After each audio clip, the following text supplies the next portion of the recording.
미국에서 가장 신뢰받는 브랜드 중 하나, 바로 타이레놀이 그야말로 폭풍의 눈으로 빨려 들어갔습니다. 그리고 그 중심에는 우리 서학개미들에게도 너무나 익숙한 거대 기업 존슨앤드존슨이 있죠. 오늘 이 시간에는 이 사건의 전말을 하나하나 짚어보고 이게 우리 투자자들에게 대체 어떤 의미를 갖는지 깊이 파헤쳐 보겠습니다. 자, 그럼 본격적으로 한번 시작해 볼까요? 모든 논란은 사실 이 아주 단순하고도 근본적인 질문에서 시작됐습니다. 무려 70년 동안이나 미국인들의 상비약이었던 타이레놀, 이거 정말 안전한가? 이 질문 하나가 어떻게 언론의 집중 포화를 이끌어냈고 또 소비자의 신뢰를 뿌리채 흔들게 됐는지 그 배경부터 차근차근 살펴보겠습니다. 이 복잡한 상황을 이해하시려면요, 먼저 누가 누구인지부터 알아야 합니다.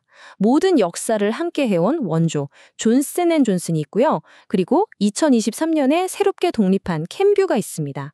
이 둘의 관계가 왜 중요하냐면 이번 사태의 책임을 과연 누가 질 것이냐, 이 핵심 문제와 바로 연결되어 있기 때문이죠. 결국 이 이야기는요, 한 기업의 분할, 그리고 그들이 어떻게든 떨쳐내고 싶어하는 과거의 유산에 대한 이야기라고 할 수 있습니다. 사실 이 논쟁은요, 그냥 조용한 과학계의 토론으로 끝날 수도 있었어요.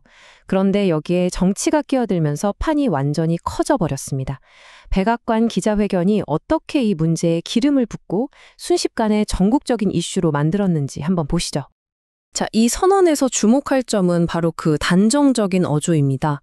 트럼프 행정부와 당시 보건복지부 장관이었던 로버트 F. 케네디 주니어는요, 과학계에서 그냥 가능성이 있다 정도로 보던 걸 정치적으로 이건 사실이다라고 못 박아버린 거죠. 특히 백신에 회의적이었던 케네디 주니어는 타이레놀을 환경적 요인으로 딱 지목했고 트럼프 대통령은 연설에서 타이레놀이라는 단어를 무려 12번이나 언급하면서 사용 중단을 직접 촉구하기까지 했습니다. 바로 이 지점이 정치적 선언과 과학적 합의 사이의 거대한 간극입니다. 하버드나 존스홉킨스 같은 유수기관의 연구들이 어떤 상관관계를 보여준 건 맞아요. 하지만 그게 타이레놀이 자폐증의 원인이라는 인과관계를 증명한 건 절대 아니었거든요. FDA도 이 점을 분명히 했고요. 하지만 이런 미묘하고도 중요한 과학적 차이는 대중에게 잘 전달되지 않았습니다. 그 결과는요, 소셜미디어에서 즉각 폭발적으로 나타났습니다. 백악관 발표가 있자마자 해시태그 타이레놀 게이트라는 해시태그 관련 메시지가 무려 1500%나 폭증했죠. 이 복잡한 과학적 문제가 하룻밤 사이에 아주 자극적인 바이럴 해시태그로 변질되면서 대중의 불안감은 정말 걷잡을 수 없이 커져버렸습니다. 그런데 문제는 여기서 끝이 아니었습니다. 정치권의 공세와는 또 다른 차원에서 유출된 내부 문서들이 이 논란에 새로운 불을 지폈거든요. 회사가 이미 수년 전부터 이 위험성을 알고 있었을지도 모른다는 아주 심각한 정황이 드러난 겁니다. 데일리 콜러라는 매체가 보도한 이 타임라인을 한번 보세요. 정말 충격적입니다. 이 문제가 갑자기 터진 게 아니라 J&J 내부에서는 오랫동안 끓고 있던 시한폭탄이었을지도 모른다는 거죠. 시작이 무려 2008년이에요. 안전 담당자가 처음 문제를 제기했고 2012년에는 아예 언론 유출에 대비하라는 경고까지 있었습니다. 이건 회사가 외부 압박이 있기 훨씬 전부터 이 문제를 심각하게 인지하고 있었을 가능성을 보여주는 대목이죠. 그리고 2018년 J&J의 역학 책임자가 보낸 이 한 문장이 사실상 결정타가 됐습니다. 증거의 무게가 무거워지고 있다. 회사 내부 전문가 스스로가 과학적 증거들이 점점 쌓여가고 있다는 걸 인정한 셈이죠. 이게 대중적 논란이 되기 훨씬 전의 일이라는 게 중요합니다. 결국 이게 2023년에 캔뷰를 분사시킨 게 혹시 책임을 회피하려던 꼼수가 아니었냐는 이른바 은폐 의혹에 제대로 불을 지폈습니다. 자, 이렇게 온갖 악재가 터져 나오는 동안 세상에서 가장 정직하게 반응하는 곳이죠. 바로 월스트리트입니다. 금융시장은 이 사건에 연루된 두 회사 J&J와 캔뷰에 대해 아주 다른 판결을 내렸습니다. 시장의 반응은 정말 극명하게 엇갈렸습니다.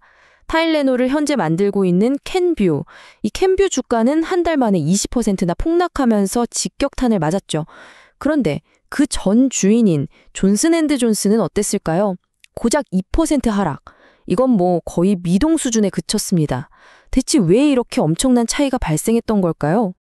J&J의 주가를 좀 더 자세히 들여다보면 이게 더 흥미롭습니다.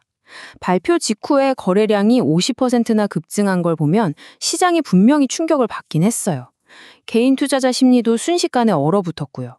그런데 정말 놀랍게도 주가는 그 주가 끝날 무렵에 거의 다 회복했습니다.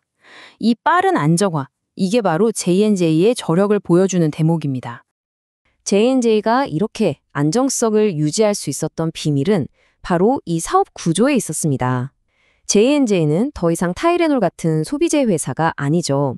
전체 매출의 80%가 스텔라라, 다잘렉스 같은 전문 의약품과 최첨단 의료기주에서 나옵니다.